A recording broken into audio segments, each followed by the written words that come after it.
de la maman de Moïse était que Moïse devait avoir deux éducations. Il avait l'éducation de l'Égypte.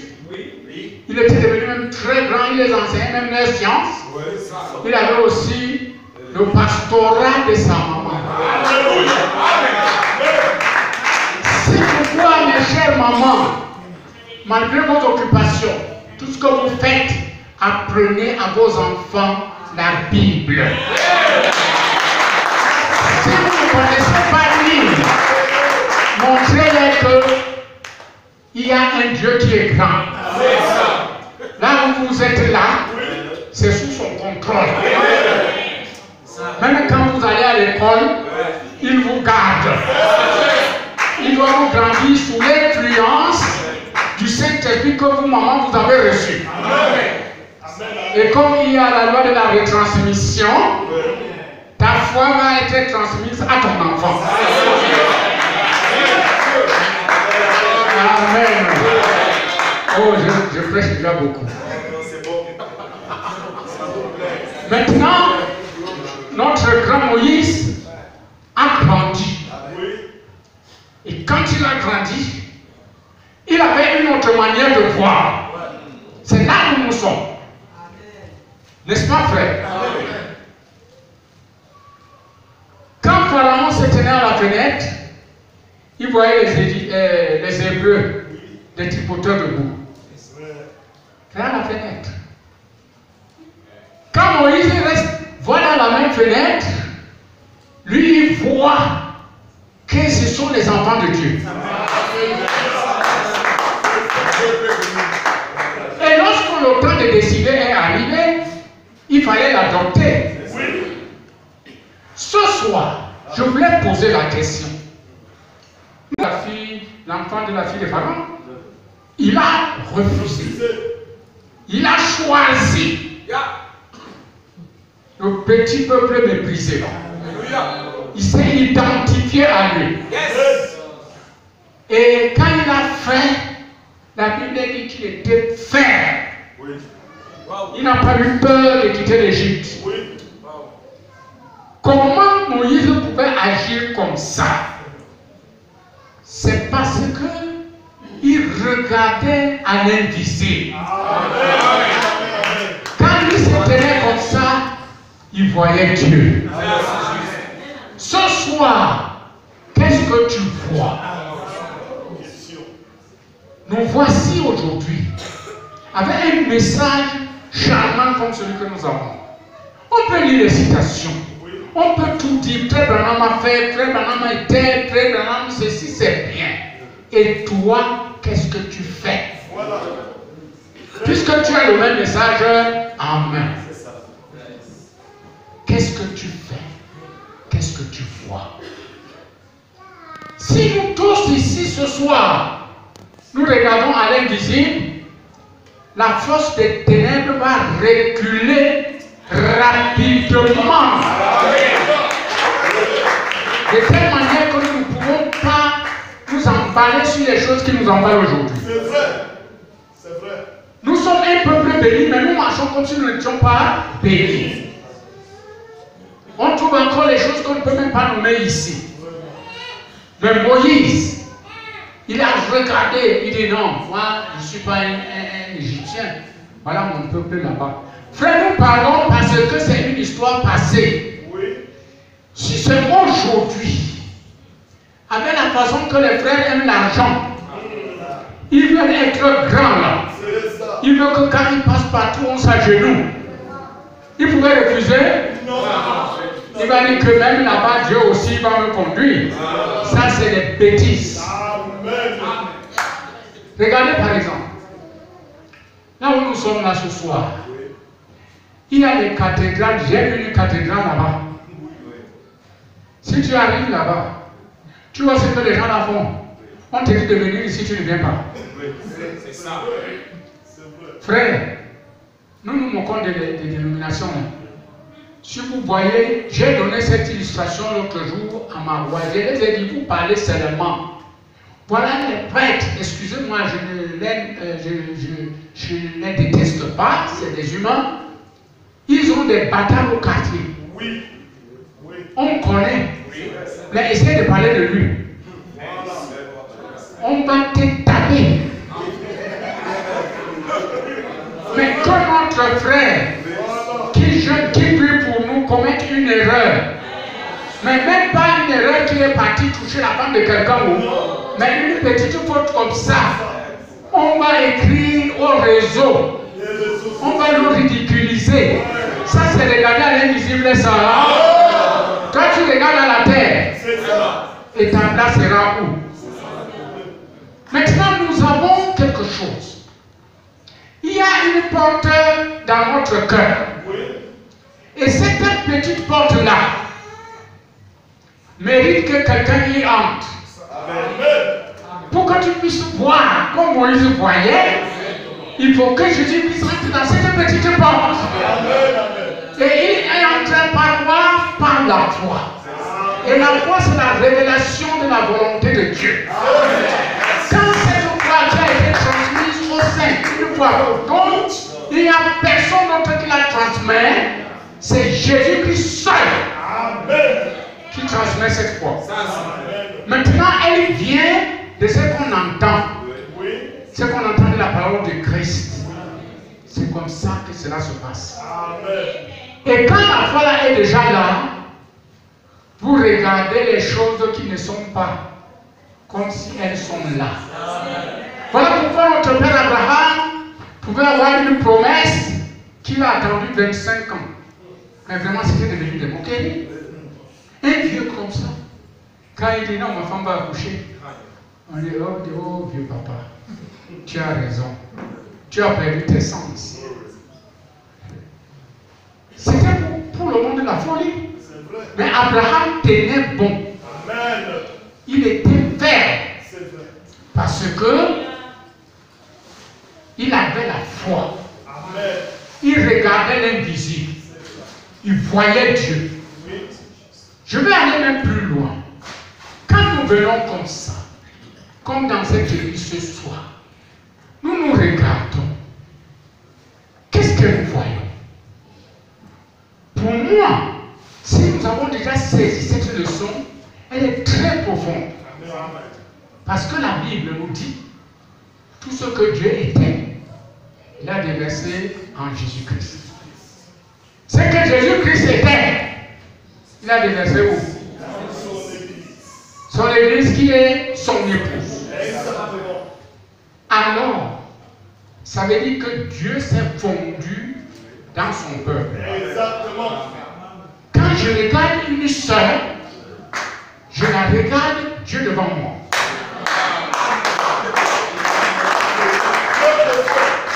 Ah oui, parce que c'est là où ma leçon devient un peu sérieuse. Parce que nous avons tellement erré, frère. Quand je vois un pasteur, mon pasteur, hein, je le traite de qui? Il vient ici, il manipule la parole. Il tend la main comme ça, ma maladie s'en va. Mais Dieu est où? Dieu est dans mon pasteur. Quand je regarde, si tu regardes dans l'invisible, ton diable, tu entres l'église, il te dit à ce toi ici, tu dis, tu boudes. Ça, c'est une chrétienne. Non. Il faut faire attention. Donc, si tu le vois constamment, tu ne peux plus pécher. Tu prends garde à ta propre vie. Parce que ce n'est pas toi qui te contrôle, mais c'est lui qui te contrôle. Nous sommes dans les derniers jours. Bientôt, il n'y aura plus rien qui va rester ici. Mes frères, comprenons une chose, c'est que Dieu nous a beaucoup aimés. Mais il nous a aimés. Il a donné son Fils, n'est-ce pas, à notre place. Qu'est-ce que nous nous donnons à la place de ce Fils alors? Il faut le sacrifice de moi-même. Il faut le sacrifice de toi-même. Ne faisons pas comme si les choses que nous sommes en train de dire ici concernent les pasteurs. Ça concerne chaque individu. Oh, permettez-moi de lire un peu. Je veux lire ici dans le message du prophète, regardez à l'invisible. Moi, je ne donne pas les paragraphes parce qu'on a tellement de traductions. Et puis, ça embrouille souvent les traits quand ils vont étudier. Lorsque Moïse a eu 40 ans, un jeune homme, pour ceux qui étaient de voir, Moïse avait le monde dans sa main. Et il était le futur pharaon d'Égypte. Et il avait tous les pays du monde juste dans sa main pour être roi sur toute la terre connue de l'époque. Regardez quelle position Moïse avait. Est-ce qu'il va lâcher alors? Continue. Et cependant, en regardant par la fenêtre où Pharaon regardait, il vit ses Hébreux. Pour Pharaon qui les regardait, il n'était rien qu'une bande de tripotants de boue. Là, dans la boue, fabriquant des briques. Les célébrités qui passaient par là les voyaient de la même manière. Pour les gens bien habillés, ce n'était qu'une bande d'esclaves. Juste des gens qui se vautraient dans la boue. Mais lorsque Moïse regardait par la même fenêtre, il les voyait différemment parce qu'il regardait à l'invisible. Une fois que vous faites contact avec ce monde invisible, vous commencez à voir les choses différemment. C'est pourquoi l'église ne doit pas être naturelle. Notre église doit être toujours une église surnaturelle. L'autre jour, nous étions à la retraite avec un tas de ministres. J'ai demandé qu'on me montre une écriture qui empêche aux sœurs d'imposer les mains aux malades. Voilà la Bible que nous avons lissée jusqu'à la fin. Il n'y a pas d'écriture. Frère, si la sœur est croyante, voici les signes qui accompagneront ceux qui auront cru. Tu vas laisser l'enfant mourir à la maison. Le démon vient torturer ton enfant. Tu es une fille d'Abraham. N'est-ce pas? Tu es une fille de promesse. Nous sommes dans la promesse. La bénédiction d'Abraham après lui, c'est-à-dire même à sa descendance. Et la Bible nous enseigne que nous qui avons cru au Seigneur Jésus, qui avons le Saint-Esprit, c'est nous, les enfants d'Abraham. N'est-ce pas, frère? Tu attends le soir. Le démon l'a déjà tabassé correctement. Ce n'est pas juste. Tu devais prendre ton enfant, l'imposer les mains, prier suffisamment, le démon s'en va. Pas seulement sur ton enfant. Tu vas trouver une maman qui voulait se déplacer, elle s'écroule là. Elle commence à gigoter. Toi, tu es une fille de Dieu. Tu regardes à quoi? Tu regardes à qui? Donc ta vie chrétienne, c'est ton pasteur. C'est l'évangéliste. Tu es la fille de Dieu, une croyante. Voici les signes.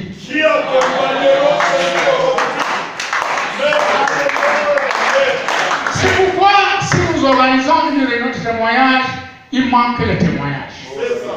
Voyez, il manque les témoignages. Mais ça, je vais nous aller loin. Nous les avons beaucoup endoctrinés. De manière que les femmes sont devenues très faibles dans les assemblées. Or, ce sont nos aides. Quand les femmes se décident de soutenir l'œuvre de Dieu dans la prière, Pasteur Bertrand, tu as le succès. Mais quand elle quitte cette place-là, tu souffres beaucoup. Pasteur frère, elles ont quelque chose que nous n'avons pas. La femme, en 5 minutes, le brisement est déjà entré. Et l'homme l'a descendu. L'homme est dur. Je vous dis souvent, moi je prie beaucoup, mais seulement quand je me tiens pour prier. Je veux d'abord prier. C'est après qu'elle vient sentir le brisement. Chez la femme, ce n'est pas comme ça. Dieu les a fabriquées. Elles ont les mots comme si elles flattaient Dieu. Elle importune Dieu. Ouais. Et la femme est comme ça. Même avec son mari. Et les dames là, je vais vous dire une chose. Vous pouvez les embaucher. Voilà. Si seulement vous pouvez prendre l'autre côté là. Essaye de lui parler doucement, tu vas voir. Quand tu lui parles gentiment, doucement là. Et Oh. Quand il sort, hein, il pense, il ne veut pas rester dehors, il revient. Mais quand tu fais wou, ça ne marche pas.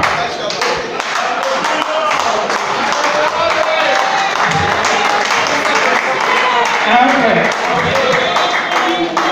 tu commences à te rendre compte que papa revient à la maison à 1h du matin. Non, ça ne va pas. Peut-être que je vous fais du mal. Hein? Mais voilà. Mais, lorsque Moïse regardait par la fenêtre, il les voyait différemment. Parce qu'il regardait à l'invisible. Et il savait que Dieu avait promis qu'il les délivrerait. Il les ferait sortir de cet endroit pour les amener à la terre promise. Parce qu'il regardait à l'invisible. Parce qu'il regardait à l'invisible, il vit les années à venir. Écoutez bien. Il vit les années à venir. Il vit que l'Égypte serait détruite. Pourtant, elle était à son apogée. Il vit l'Égypte telle qu'elle est aujourd'hui. Et il vit tout Israël confortablement assis dans la gloire autour d'Abraham. Et par la foi, il choisit de prendre la pire des choses que la religion pouvait lui offrir. Et comparer cela à ce que le monde pouvait lui offrir de meilleur. Mon frère, vous regardez donc la dimension. Comme nous sommes ce soir. Hein, les petits démons de maladie nous maltraitent. Mais quand nous nous regardons, nous nous voyons déjà assis là-bas dans les lieux célestes.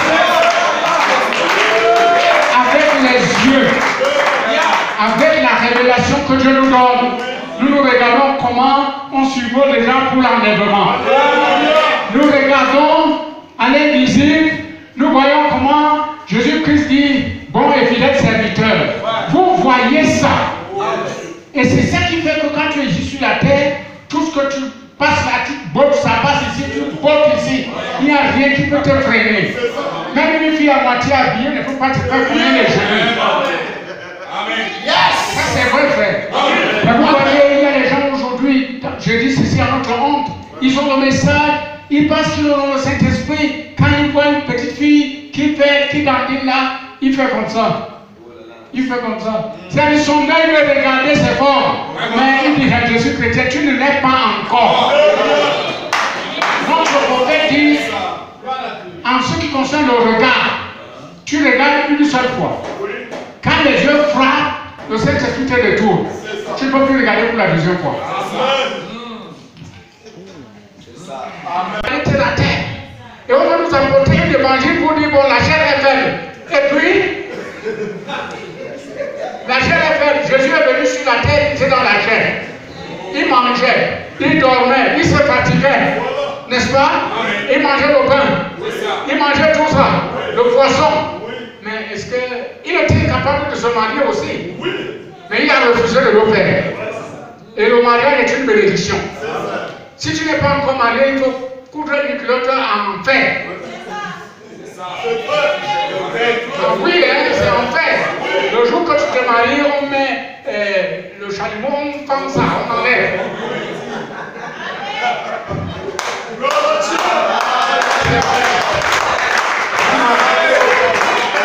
Nous n'avons pas besoin de ces choses parce que nous sommes au-dessus de ça. Petit troupeau, il a plu à Dieu de vous donner le royaume. Mais si aujourd'hui nous ne voyons pas le royaume, ça nous fait beaucoup pitié. Posez-vous la question. Si vraiment c'était le fanatisme, si ces choses ne valaient pas la peine, je m'en vais dépenser pour l'avion aller et retour avec mon épouse et venir me retrouver à Bafoussam. J'abandonne ma maison, mes enfants. J'abandonne mes activités. Il y a quelque chose ici.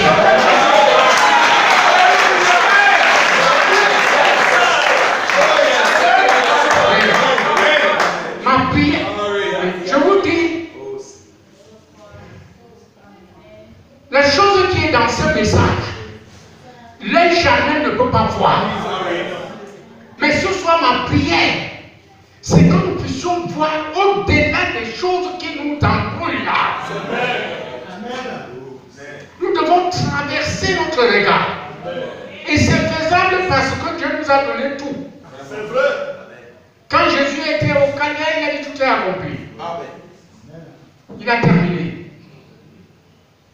Je disais l'autre jour, je vais bientôt m'arrêter, hein, je ne vais pas prêcher long. Je vais bientôt m'arrêter. On a notre formation, on a notre gardien de but, nous avons nos arrières, nous avons les 11 qui sont devant.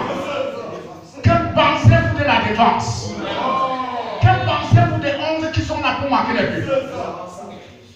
Et maintenant, qu'est-ce que le ciel doit faire? Tant que nous sommes ici, il vient de tout le ciel de nous reverser.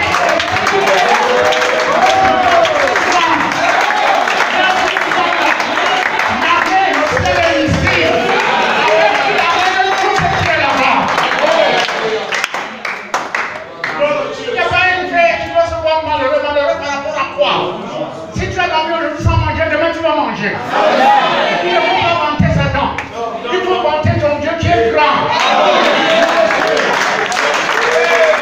Satan n'a rien. Je vous répète, Satan n'a rien. Tout ce qu'il fait, il pervertit les choses de notre Dieu. Il trompe les gens. Il a quoi? Jésus a la vie éternelle. Lui, il a quoi? Oh, vraiment. Écoutez. Et il vit tout Israël confortablement assis dans la gloire autour d'Abraham, et par la foi, il choisit de prendre la pire des choses que la religion pouvait lui offrir et compara cela à ce que le monde pouvait lui offrir de meilleur. Et il choisit de porter le pauvre de Christ et regarda cela comme étant un trésor plus grand que tout ce que les Juifs pouvaient lui offrir, parce qu'il se montra faire. Comme voyant celui qui est invisible. Oh là là. Voilà. Comme celui qui est invisible. Dieu avait parlé à Moïse. Et Moïse savait que Dieu est. Moïse savait qui Dieu était. Ce soir, il faut savoir qui Dieu est. Ça va te propulser. Alors, il n'a pas regardé à l'éclat. Et voici ce que je pourrais dire à l'église ce soir. Moïse avait d'un côté ce que le monde pouvait lui offrir de meilleur. Il ne pouvait pas y avoir mieux. C'était la meilleure perspective. C'était la meilleure chose que le monde avait. Et la région lui offrait la pire qui puisse être donnée. Une bande d'esclaves dans une fosse de boue. Et alors, si un homme regardait, quel côté choisirait-il? Nous parlons seulement. Mon frère avait la gloire qui est sur la terre. Même moi, c'est parce que j'étais prédestiné. Sinon, je veux prendre le côté bien là. Je dis, qui ne veut pas marcher dans la limousine? Alors, qui ne veut pas habiter une maison avec les fleurs partout? Tout le monde le veut. Chacun de nous veut être un multi. Mais quand Moïse lui l'a regardé, c'était différent. Ces choses ne sont pas mauvaises. Il faut que ces choses nous trouvent. Mais ne vendons pas notre droit de naissance. Vous voyez, écoutez, notre cher prophète nous dit quelque chose ici. Laissez-moi vous dire ceci avec sincérité et sans aucune malice. Eh bien, laissez-moi dire ceci afin que vous compreniez cela. Aujourd'hui, ne regardez pas à la grande église. Ne regardez pas à la grande dénomination. Ne regardez pas aux gens bien habillés. Mais regardez à Christ qui était riche et qui devint pauvre, afin qu'au travers de sa pauvreté, vous deveniez riches.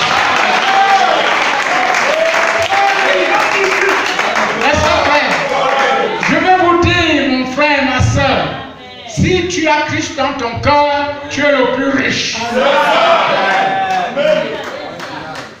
N'allez pas penser que la richesse est une mauvaise chose. La Bible nous a enseigné, cherchez premièrement le royaume de Dieu et sa justice. Le reste des choses vous seront données par-dessus. Car votre Père sait que vous en avez besoin. C'est là où je peux donner un coup de pied à la manière dont vous avez d'abord prêché le message. Au Cameroun, on nous avait prêché un message de pauvreté. On disait Branham était pauvre. S'il était pauvre, c'est moi. On nous a, tu payes même une bonne voiture, on dit que tu es mondain. Mais vous êtes heureux maintenant. Je vous assure, j'avais honte de porter ma veste. J'ai porté la veste le jour de mon ordination. Parce que mon pasteur m'avait dit qu'il faut être propre. Sinon, tu portes la veste comme ça à l'église, tu es jamais. Mais nous, on a traversé des étapes difficiles. Vous voyez? Ouais. Christ était le plus riche, mais il est devenu pauvre. Vous voyez? Et au travers de sa pauvreté, vous devenez riche. Et lorsque vous cherchez une église, n'allez pas là où vont toutes les célébrités, ou les grands docteurs en philosophie, ou les docteurs en théologie. Mais baissez le regard sur les gens qui sont méprisés.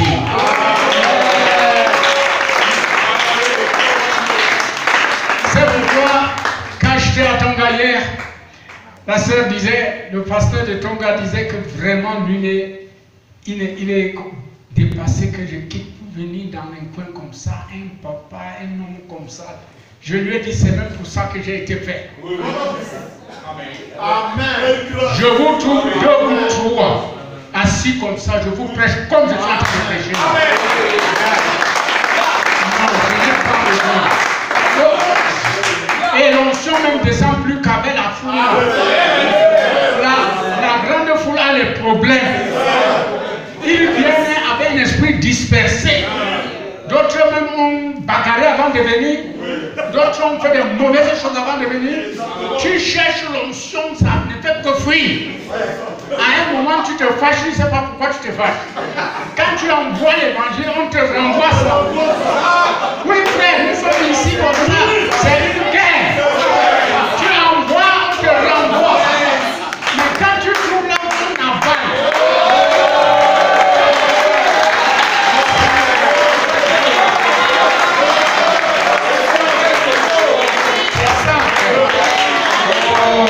que Dieu soit béni. Que Dieu soit loué. Que Dieu soit glorifié. Donc nous ne sommes pas perdus. Je disais que je venais encourager. Je voulais fortifier. Parce que vous savez, si nous on a tenu bon, on n'a pas des écorces. On n'a pas un liquide qu'on boit. Mais nous avons les genoux pour prier. Nous avons la bouche pour parler à Dieu. Et nous avons le cœur pour méditer. Quand nous méditons la parole de Dieu là, est une nourriture pour nos âmes. Et elle a même des choses en elle. Elle guérit nos muscles. Cette parole. Et s'il y a un âge où il y a les maladies, c'est maintenant. Ça a dépassé les médecins. Nous-mêmes à l'église, ça nous dépasse. C'est vrai. Dieu sait que ces choses nous dépassent. Mais regardons vers lui. Ce soir, je vais regarder vers lui. Il sait comment s'y prendre. C'est pourquoi, quand j'ai prié pour une chose, je sais que bon, si ça reste, c'est lui qui veut que ça reste. Il est capable de l'emmener. Oh frère. Je vais ajouter quelque chose ici. Dans le message, n'était pas ici au commencement. Eh bien, nous trouvons donc notre Seigneur dans son ministère. Il a déclaré qu'il ne faisait que ce qu'il voyait faire au Père. il rendait toute la gloire à Dieu. Chose qui n'était pas naturelle, mais surnaturelle. Dans toutes nos armes, frères, il dit toutes nos armes, frères, sont surnaturelles. Nous n'avons rien de naturel. Nous devons croire cela. Quel est le fruit de l'esprit? C'est l'amour, la joie, la paix, la longanimité, la douceur, la gentillesse et la patience. Eh bien, allez m'acheter la patience de 25 cents au marché, je veux voir. Hein, frère? On vend ça au marché? On voit la patience? Mais pourtant, c'est là. Oh là là! Il dit, j'en ai besoin. L'amour de 500 $, je pourrais endurer beaucoup. Vous voyez? C'est quelque chose d'invisible. Mais pourtant, nous l'avons. Frère, tu peux connaître si la patience est là. On m'a toujours critiqué, moi, on m'a dit que oh, parce que tu es trop lent. Dis donc, vraiment, toi tu exagères. Je lui ai dit que ça vous regarde. C'est Dieu qui a mis ça en moi. Tu peux faire tes bêtises là, moi je te regarde. Puisque faire, tu t'approches de quelqu'un, tu veux l'aider, il va même te tuer. Si quelqu'un se noie dans l'eau, tu cours pour l'arrêter, vous allez vous noyer les deux. Laisse-le boire l'eau. Frère, dès qu'il a bu l'eau, il devient obéissant. Tu l'arrêtes.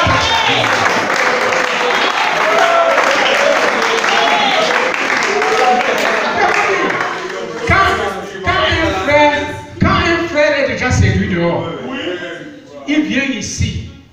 On dit Amen. Les frères se réjouissent de la parole comme ça, ils regardent. Quand il va sortir, il cherche combien de baptisés là. Il dit, tu criais là, il y avait quoi? Ah, ça, c'est des histoires. C'est nous, la nouvelle génération. Nous avons la clé. C'est nous. Le vieux la dérange. Le temps est passé. C'est un malheureux. Sinon, on n'était pas là. Il ne peut pas prêcher. C'est nous qui avons des clichés. On a déblayé tout. Il y a le prédicateur au Cameroun, les gens là, qui on l'a emmené au commissariat. C'est ça le problème. Qui a été confronté aux sorciers. Moi j'ai baptisé une jeune fille. On m'a amené à la PJ. Notre Dieu est formidable. Je vais à la PJ. J'ai mis une chemise rouge. J'ai mis une veste marron. Frère, quand j'arrive à la PJ, l'enquêteur a eu même peur de moi. Il me regarde. Il dit, monsieur, qu'est-ce que vous voulez?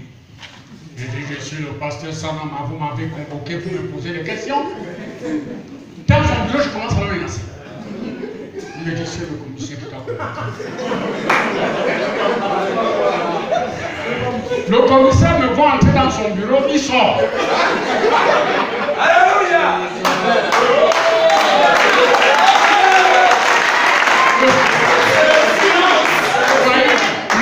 Le deuxième jour, ils m'ont dit revenez demain. Je pars le deuxième jour là. Alors, on me met un enquêteur qui était l'ami de mon fils. Ils ont fréquenté ensemble.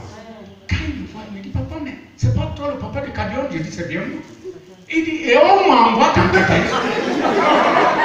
Il a pris les papiers, il a posé là. Donc tout le monde avait déjà fui le problème. Il a passé. Alors l'officier de police vient le voir. Où est l'enquête là? Tu n'as pas fini? Il dit, vous m'inquiétez ça. Vous m'envoyez à la mort, pourquoi? Je vous ai fait pas dans comme ça vient. J'étais là, je disais, vous allez voir. Mon père agit là.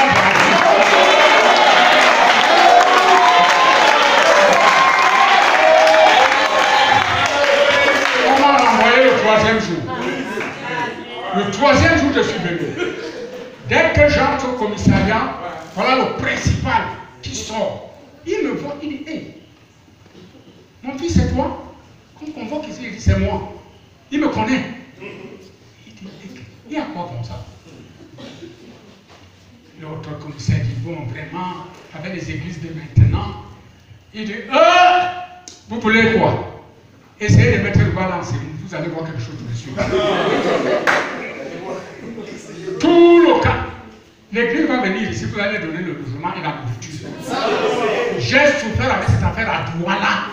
Je ne peux plus tomber là-dedans. L'autre m'appelle, il dit, bon, il faut dire à la fille là, de ne plus venir dans notre église. J'ai dit, mon travail, c'est les emmener à l'église. Je ne sais pas qui avait envoyé la nouvelle à un frère qui est à la présidence. Mon téléphone sonne. Je dis, bon, je prends mon téléphone. Il dit, prenez, pasteur. Dès que là. Il dit, pasteur, j'ai appuyé exprès la main libre. J'entends qu'on t'a amené à la PJ parce que tu as baptisé une fille. Dans quel pays? Au Cameroun? J'ai dit, oh, c'est un petit problème déjà fini. Il dit, fini comment? J'ai dit, non, c'est fini. Le principal était là. Oui.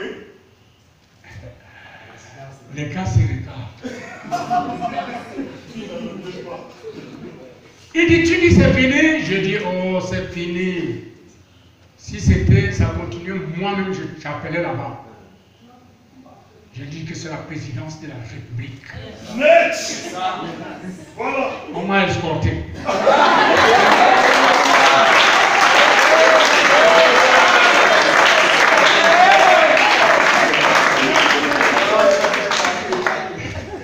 Je suis rentré, j'ai ri, j'ai dit les lâches comme ça.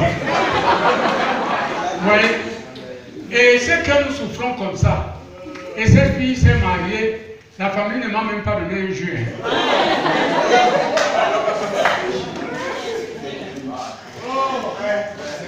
Je vous dis, c'est mariée à un frère bien assis. Elle est heureuse. Sa maman, quand elle me voit ici, elle passe par là.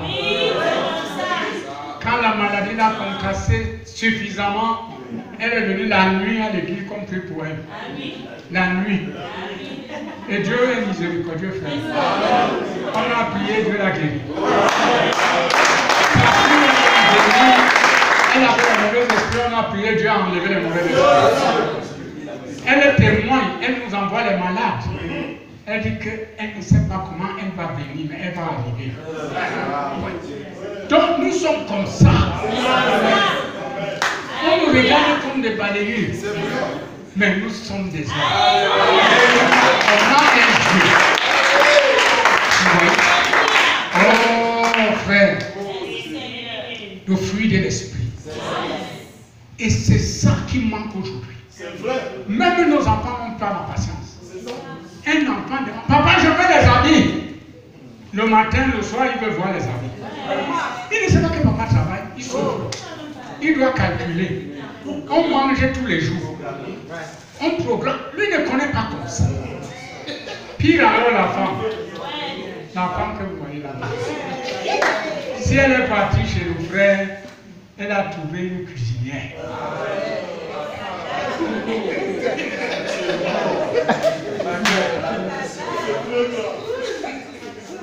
Quand il rentre, chérie, viens, chérie quoi? Chaque jour, mes doigts brûlent avec le bois.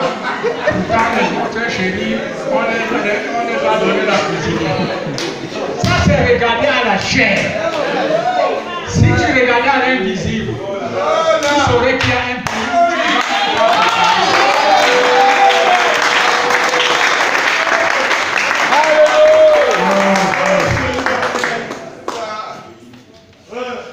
Vous voyez, nous sommes, il dit, c'est cela toute notre armure.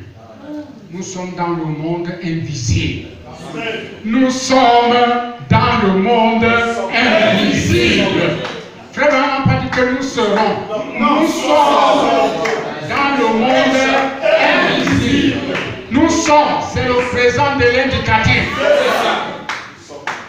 Ça veut dire que quand je marche, Tu peux me voir comme tu ne peux pas me voir. Je suis quelque part. Alléluia!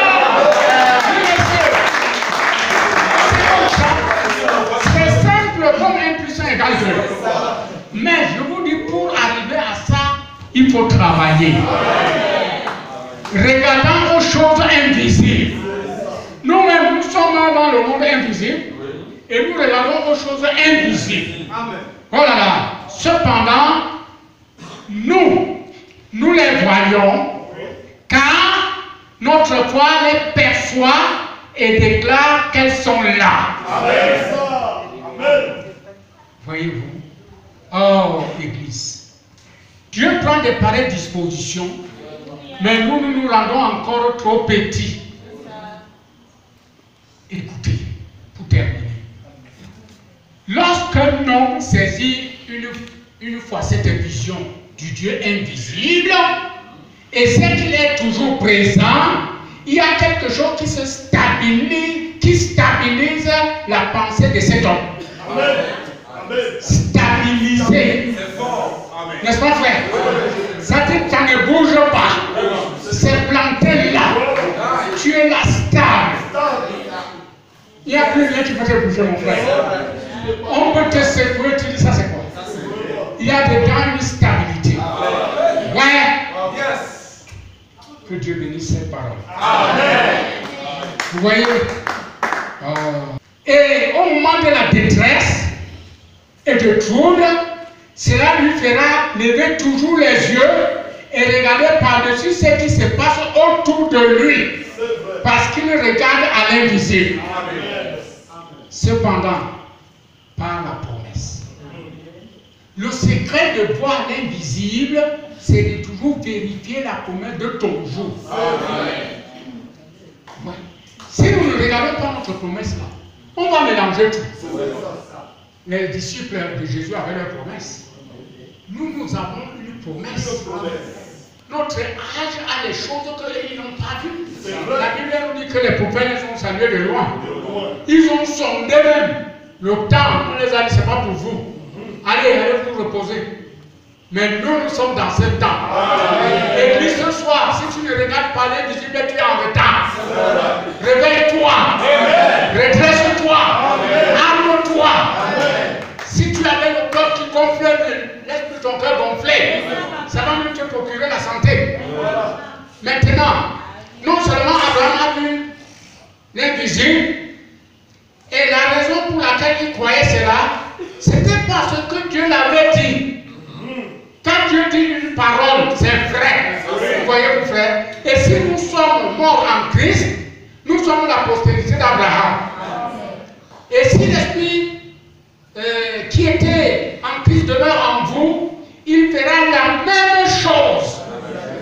Il accepte chaque promesse divine qui se trouve dans sa Bible et l'applique au présent. Amen. Puis il se repose là-dessus. Appliquer chaque promesse que Dieu a dite au présent. Ce n'est pas le futur. Non. Voilà pourquoi aujourd'hui nous avons une grande faiblesse à l'Église et dans tout le monde entier, parce que oh là là, les gens savent ce que Dieu avait fait avec Moïse, bon, avec Branham, avec les autres.